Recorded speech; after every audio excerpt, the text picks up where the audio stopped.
Seja bem-vindo à Teologia EATRE, Teologia para a Vida, tá aqui, ó, por isso que eu gosto de usar essa tela, porque fica escrito aqui, ó, Teologia, cadê essa mão aqui? Teologia para a Vida.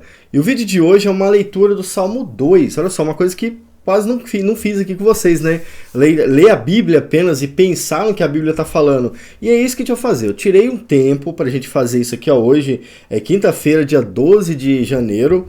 Agora são 9h08 da noite. Esse é o momento que eu tirei para a gente ler um pouco da Bíblia, né? Também aqui no canal, porque a gente está lendo o tempo todo a Bíblia para falar sobre doutrina e tudo mais. Hoje nós vamos ler só a Bíblia e pensar aqui sobre o que está acontecendo com o mundo atualmente e o que vai acontecer com o mundo daqui para frente, né?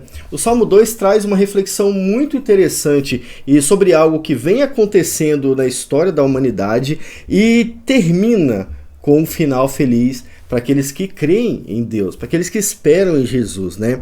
E isso é bem interessante, né? Então, se você gosta desse tipo de vídeo, curte o vídeo, se inscreve no canal e você pode colocar uma indicação, né? Qual texto a gente pode falar aqui no próximo vídeo, assim que eu tiver um tempo para parar aqui e conversar com vocês, que texto a gente pode ler aqui na nossa tela, né? Eu tô aqui, ó, com a Bíblia King James, tá? Hoje eu vou usar só King James, tá? Isso aqui é King James verdadeiro, verdadeira não é a King James atualizada, tá? E só existe essa King James, tá bom, pessoal?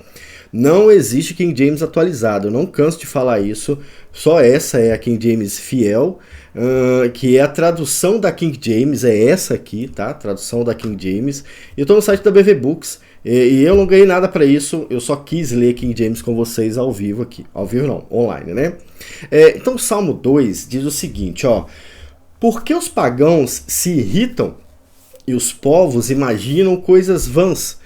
Então o primeiro versículo não dá para entender ainda o que o autor vai falar. A gente tem que ler mais, né?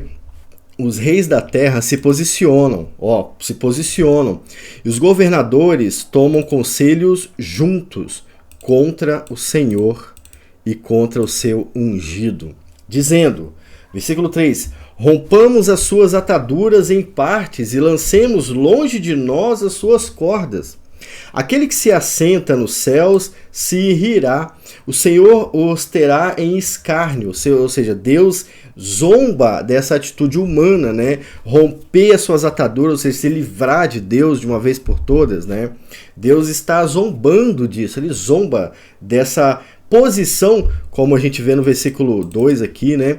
Ou desse conselho, né? Conselho aqui é tomar uma decisão, sabe? Juntos, é isso. Então lhes falará na sua ira. Agora entra um outro elemento divino. Primeiro ele zomba daquelas pessoas, depois, segundo elemento, a ira de Deus. Então lhes falará na sua ira e os aborrecerá no seu desgosto pesaroso. Contudo, pus o meu rei sobre o meu santo monte de Sião. Eu declarei o decreto. O Senhor me disse, tu és o meu filho. Neste dia eu te gerei. Pede-me, e eu te darei os pagãos por tua herança, e as partes extremas da terra por sua possessão. Tu os quebrantarás como uma vara de ferro. Ou seja, não é nada fácil, não é nada prazeroso o que vai acontecer com esses pagãos, né? Quem são esses pagãos? Já vou falar sobre isso, né? Tu os arrebentarás em pedaços como um vaso de oleiro.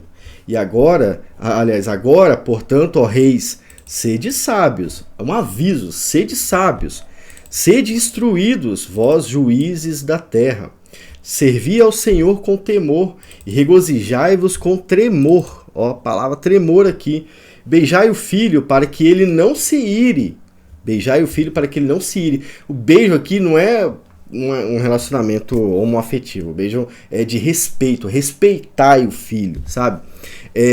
Tenha respeito com o filho para que ele não se ire e pereçais no caminho, porque em breve a sua ira se inflamará.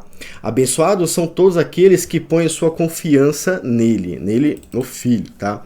E a BV Books traduziu filho aqui com F maiúsculo, porque esse filho é Jesus.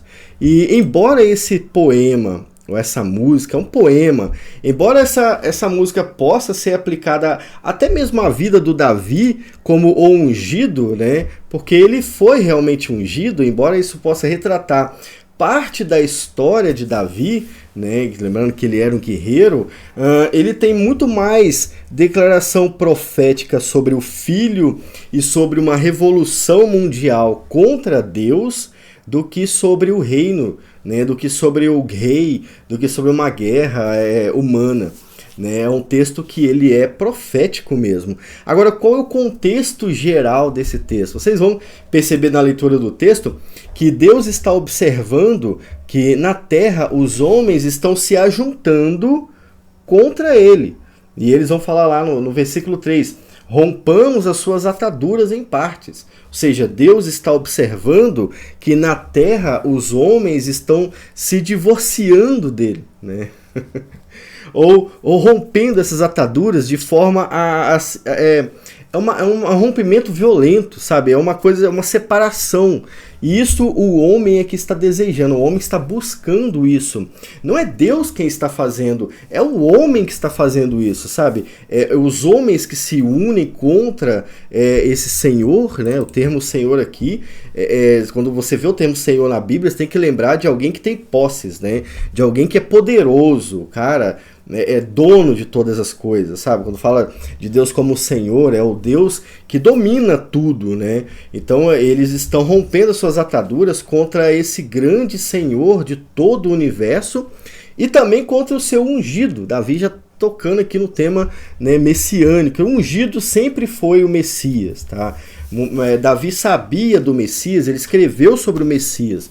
Então, é isso que está acontecendo, né? Uma grande revolta mundial contra Deus, um tipo de rebeldia geral contra Deus, e Deus está observando isso, não está longe, né? E ele já declarou que ele vai zombar desses homens, ele zomba desses homens e ainda vai demonstrar sua ira muito em breve. E aí ele envia, né, o seu ungido, que aqui passa a ser chamado de filho, né?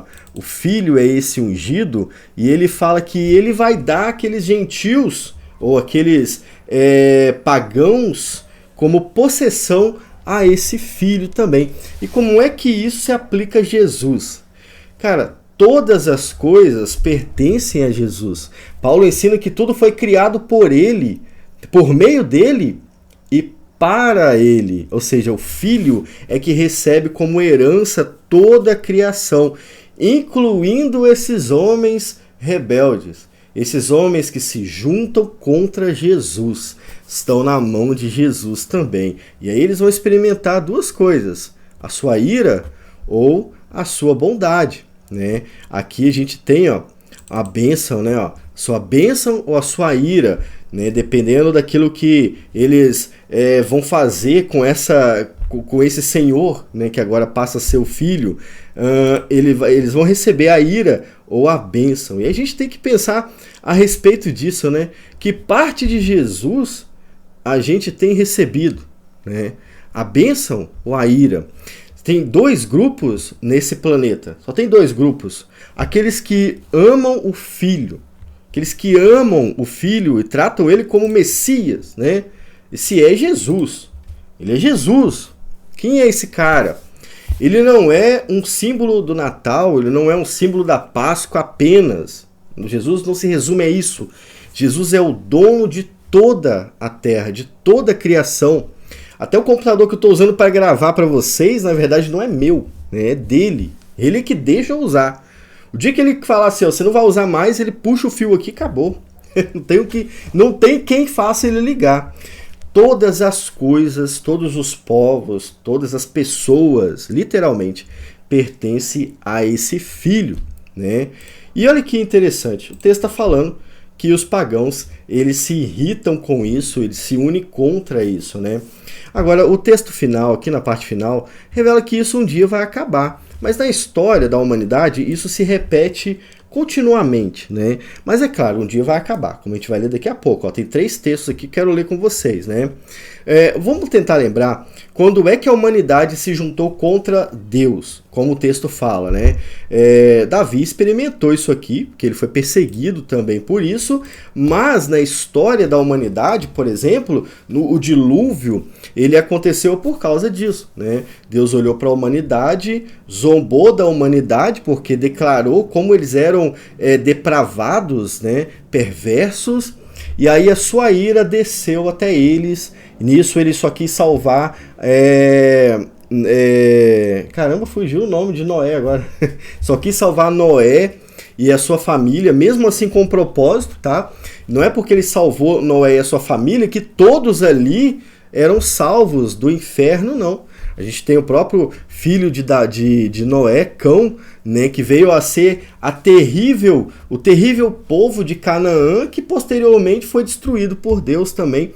Os inimigos de Deus eram esse povo de Canaã. Então, olha só, não era porque ele tinha salvo ali, naquele momento, que eles estavam livres do inferno, não. É claro que um dia Deus vai voltar, Jesus vai voltar, e isso vai ser concretizado, mas ele ali salvou alguns, e a sua ira caiu sobre toda a terra, todos morreram, violentamente mortos pela água, tá?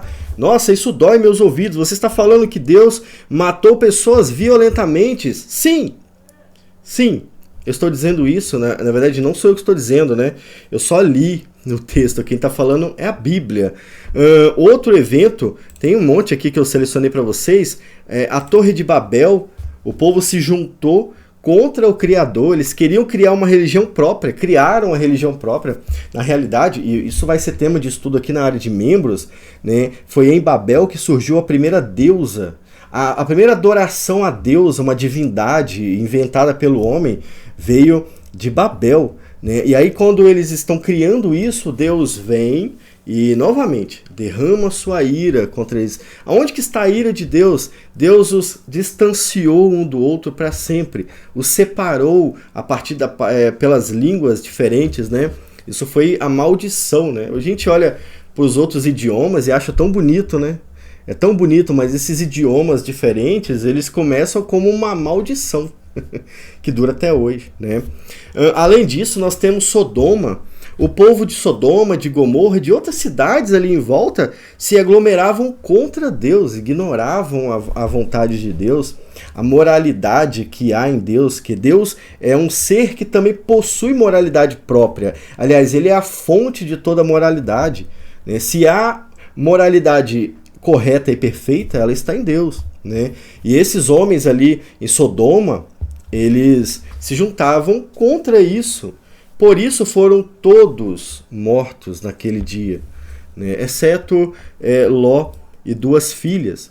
Ainda assim, uma esposa que estava fugindo da destruição olhou para trás e demonstrou que o seu coração, na verdade, queria ter ficado em Sodoma, e ela foi morta também, violentamente. A ira de Deus se acende contra todo pecado. Não importa quanto tempo dura, quando a ira de Deus é derramada, é consumado ali a sua vingança, o seu juízo, né? Tem a Babilônia também. O reino da Babilônia foi um dos mais terríveis da história. Não é à toa que Apocalipse cita a Babilônia, né, como o grande vilão da fé. É de Babilônia que se desenvolveu todas as adorações pagãs, inclusive as da América do Sul, também tem ligações com a Babilônia. E Deus também destruiu a Babilônia. Onde estão os jardins da Babilônia? Onde estão os reis da Babilônia? A sua história, os seus deuses foram todos apagados, terrivelmente dizimados. Haviam pessoas ali que precisavam de ajuda. Haviam crianças, mulheres grávidas. Quando a ira de Deus é derramada, ele cumpre tudo o que ele diz. O texto de Salmo 2 está falando também isso, né? Olha, ele vai fazer isso, e ainda aqui, né? E prometendo uma coisa mais para o futuro, que a gente vai ver, né, nos outros textos.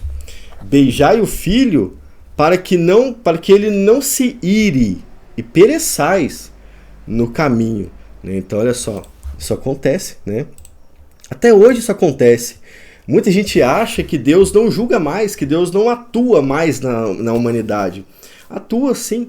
Na verdade, talvez o Brasil esteja passando por isso exatamente agora. Já parou para pensar? Uma grande reunião de pessoas contra o Deus verdadeiro, prontos para colher o fruto dessa desobediência universal, que é o pecado, e é que o fruto, na verdade, é a ira de Deus, né? Além disso, nós tivemos aí também o próprio povo de Israel se juntando contra o ser de Deus, contra a sua vontade, adorando ídolos pagãos e recebendo também o juízo de Deus por causa disso. Então, isso aí é outro fato da história também que aconteceu.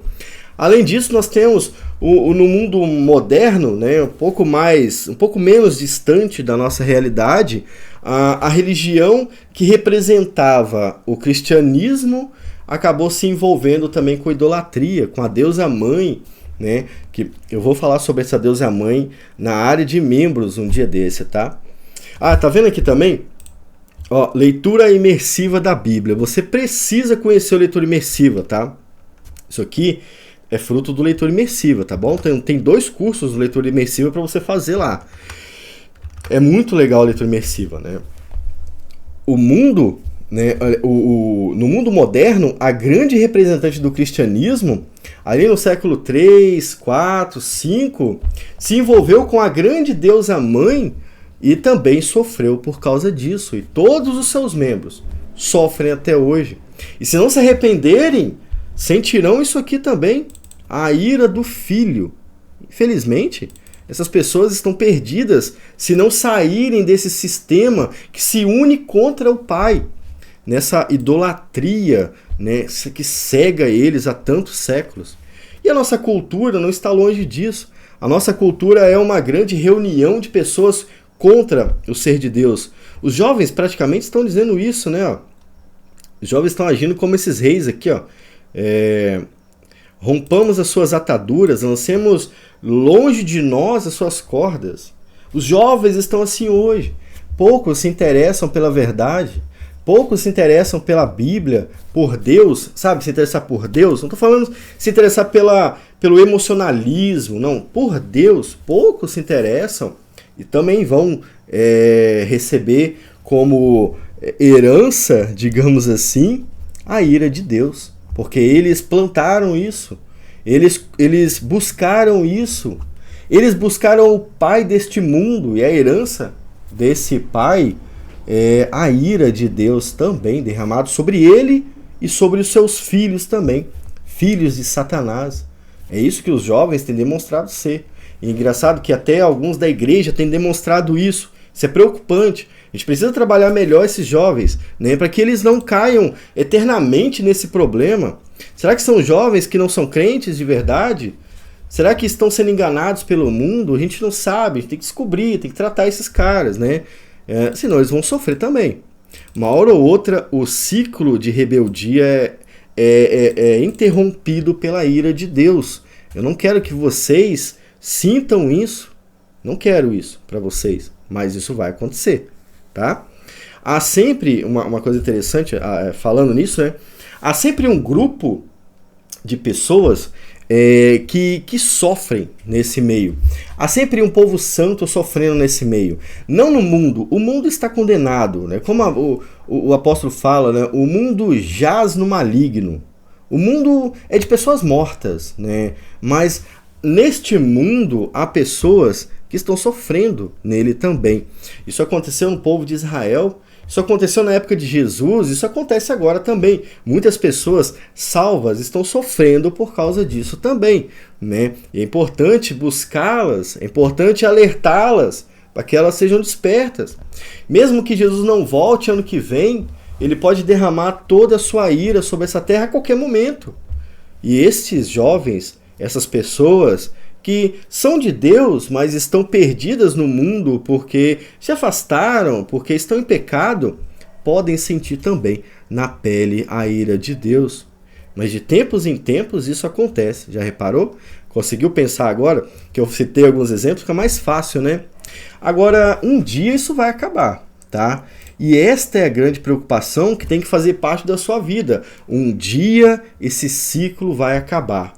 A gente não sabe se vai ser amanhã, pode ser hoje, né? Tomara que seja hoje, tomara que nem dê tempo desse vídeo subir. Eu nem quero que o vídeo suba. Se Jesus voltar antes, acabou. Não tem necessidade de assistir. Jesus voltou, nem perca seu tempo assistindo o vídeo. É claro, você nem vai ter oportunidade disso também, né? Mas um dia esse ciclo vai acabar. Aqui em Apocalipse, deixa eu ver qual é o texto que é. Apocalipse 19, a gente tem aqui o grande julgamento, né? É 19 até o 23, 24 que eu quero ler. Até aqui, ó. Deixa marcado aqui, porque a tela dessa Bíblia online da BV Books, ela é meio esquisita, né? Mexe aqui fora, mexe aqui dentro. Então deixa paradinho aqui, vou tentar não mexer, né? Ó. E um poderoso anjo ergueu uma pedra semelhante a uma grande pedra de moinho. Preste atenção na linguagem violenta da ira de Deus derramada sobre este mundo. Preste atenção, porque a Bíblia está mostrando isso há mais de 2000 anos. São as pessoas que ignoram. Ela está mostrando essa realidade. Então vamos tentar entender a simbologia. O profeta está vendo uma visão, né? E um poderoso anjo ergueu uma pedra semelhante a uma grande pedra de moinho. Aquela pedra redonda, né? Que ficava rodando assim. Mas não era uma pedra do tamanho normal, era uma grande pedra. O anjo ergueu aquela pedra como uma grande Genkidama. Lembra do Goku fazendo Genkidama? Como é que ficou na tela o Goku fazendo Genkidama? Deixa eu ver. Não dá. O anjo levantou uma grande Genkidama de pedra, tá? E lançou-a no mar, dizendo: deste modo, o texto que está falando, com violência, será a grande cidade da Babilônia derrubada, e não será mais achada de forma alguma. Ora, nesse verso aqui, quando João escreve isso, a grande cidade Babilônia já não existia mais. Ele não estava falando sobre uma coisa que já tinha acontecido, ele estava falando sobre algo que iria acontecer. Né? Mas ainda há mais coisas no texto. Vamos tentar ler até o 24, né? E a voz de arpistas e de músicos, e de flautistas e de trompetistas não se ouvirá mais em ti. Ou seja, não vai haver mais festa nesse lugar. Alegria nesse lugar, sabe? E nenhum artesão de qualquer ofício que seja será mais encontrado em ti. E o som da pedra de moinho não se ouvirá mais em ti de forma alguma. E a luz de um candeeiro não brilhará mais em ti. Trevas, tá? E a voz do noivo e da noiva não mais se ouvirá em ti. Porque os teus mercadores eram os grandes homens da terra. Porque pelas tuas feitiçarias todas as nações foram enganadas, e nela se achou o sangue dos profetas e dos santos e de todos os que foram mortos na terra. Olha que texto, hein? Isso é o sinal de um fim de um ciclo e um fim eterno. Quando a gente vê ali falando da Babilônia, ele está citando a Babilônia porque da Babilônia saiu os piores ídolos. E esses ídolos foram se multiplicando na história, sabe? De Babel até hoje, o que aconteceu foi isso. Os ídolos de Babel foram se multiplicando até chegar na grande deusa mãe, a rainha dos céus. Vocês sabem de que eu estou falando, né? É isso, tá bom? Lá na área de membros eu vou falar mais explícito sobre isso em breve, tá? Então a Babilônia aqui é um sinal dessa idolatria mundial que acontece nessa reunião que há da terra contra Deus. E o anjo está falando, um dia eu vou encerrar isso para sempre. O anjo não, né? O profeta está vendo isso acontecer. Um dia eu vou encerrar isso para sempre. Essa Babilônia será derrubada e não será mais achada de forma alguma. Olha, de forma alguma, por quê? Porque de certa forma ainda é Babel, ainda é a Babilônia. Entende? Quando você vê as imagens de Maria com a criança, ainda é Babel de alguma forma. São os deuses da Babilônia. Ainda são, tá? A mãe e o filho que ressuscita. Enfim, eu vou deixar isso para outro momento. Os outros deuses que se seguem são derivações do mesmo. Então, não será mais achada, nunca mais, de forma alguma, Babilônia na terra. Um dia esse ciclo vai se encerrar. Nós não sabemos quando. Nós oramos para que seja rápido. E neste lugar não vai haver vida, não vai ter luz não vai ter, esse até casamento aqui, né, ó, e a voz do noivo e da noiva não será mais ouvida em ti, né? Talvez uma referência à igreja e ao filho, mas talvez uma referência a festas populares que aconteciam. O próprio Jesus, né, quando ele vai falar sobre a sua volta, ele fala assim, ó, e será como nos dias do dilúvio, que precedem o dilúvio, onde casavam-se e davam-se em casamento. E o que acontecia no dia do dilúvio? As pessoas viviam tranquilamente, ignorando Deus, descumprindo tudo que ele havia mandado, exceto Noé, né? Então, olha só, um dia não haverá mais essas festas, um dia não haverá, talvez, resumindo aqui, alegria nesse povo, porque este anjo aqui vai encerrar para sempre esse ciclo de rebeldia. Nunca mais se achará na terra esse povo que se levanta contra Deus. Ou se você os encontrar, provavelmente eles não vão ter mais tempo para se reunir, porque onde eles estarão terá tanto sofrimento que não vão conseguir, obviamente, pensar mais nisso, né? E nesse lugar, como eu disse, ó, sempre há um povo santo, né, sofrendo nesse meio. Esse texto está mostrando que talvez na volta de Jesus, ou quando esse ciclo se fechar eternamente, talvez ainda haja crentes sofrendo, assim como sempre houve na história da humanidade, tá? Sempre tem um povo santo sofrendo no meio do pecado do povo ímpio. Um dia isso vai acabar. Você viu como é que o texto de Salmo nos levou para Apocalipse? É isso aqui que está escrito em Apocalipse. Ele já enviou o seu filho já disse que tudo pertence a ele. Falta só a parte final, onde esse filho vem julgar toda a terra e encerrar para sempre o ciclo, né? É bem interessante, né? Essa ligação.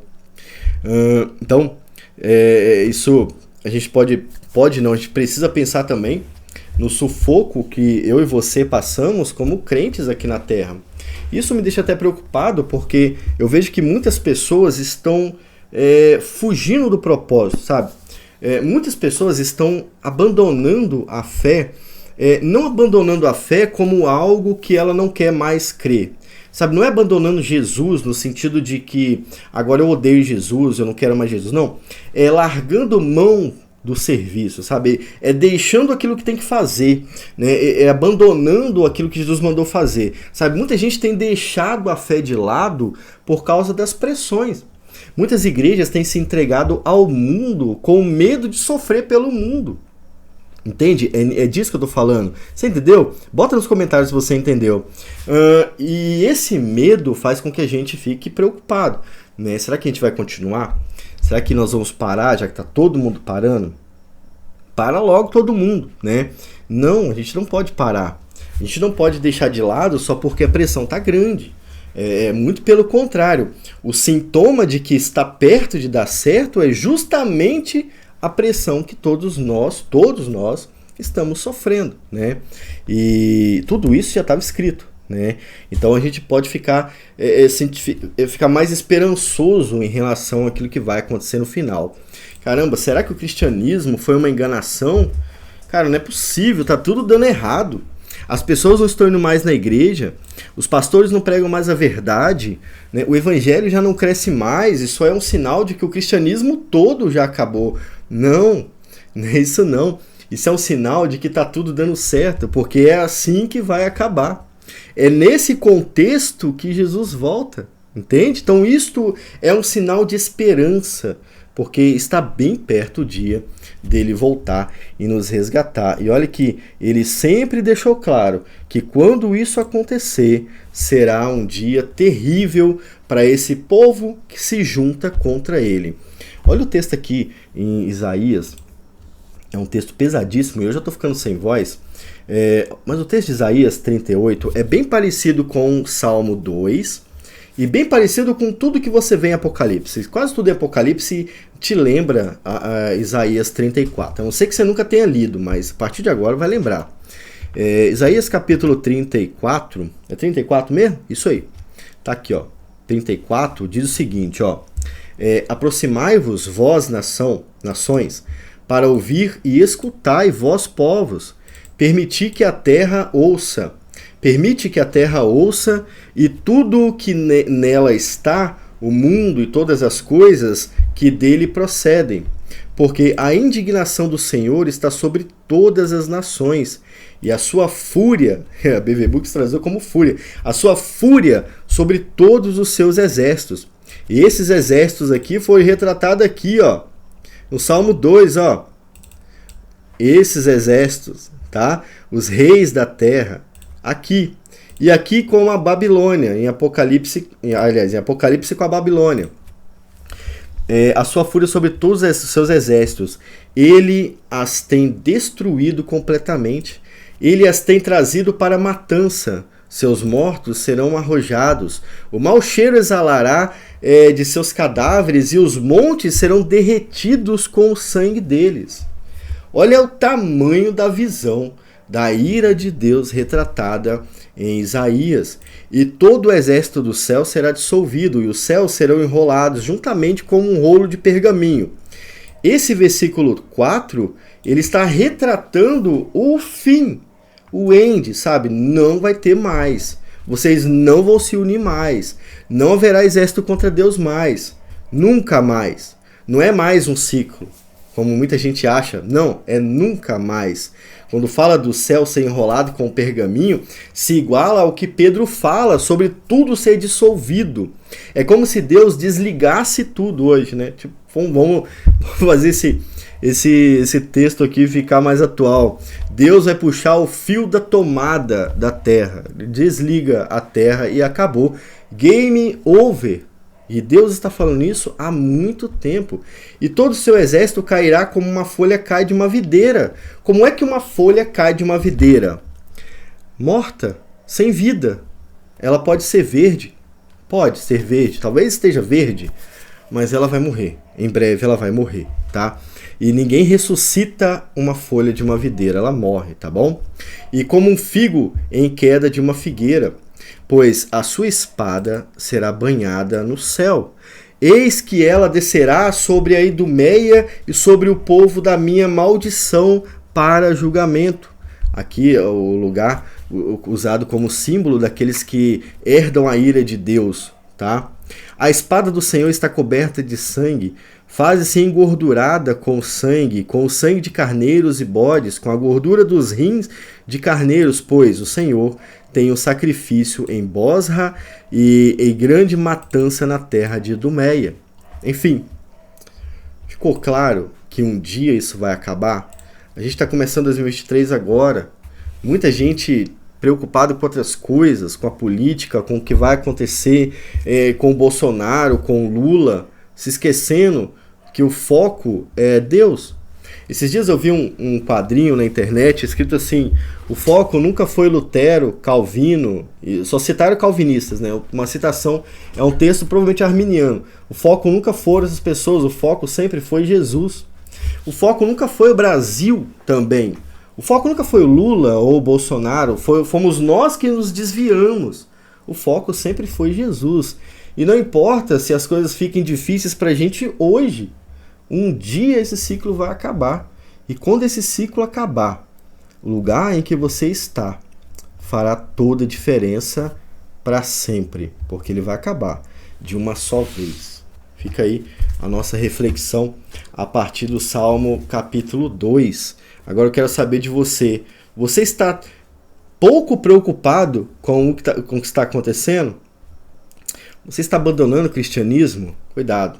Não abandone o cristianismo. É claro, eu sei que se eu falar não abandone o cristianismo, não importa, porque Deus já determinou todas as coisas. Eu sei.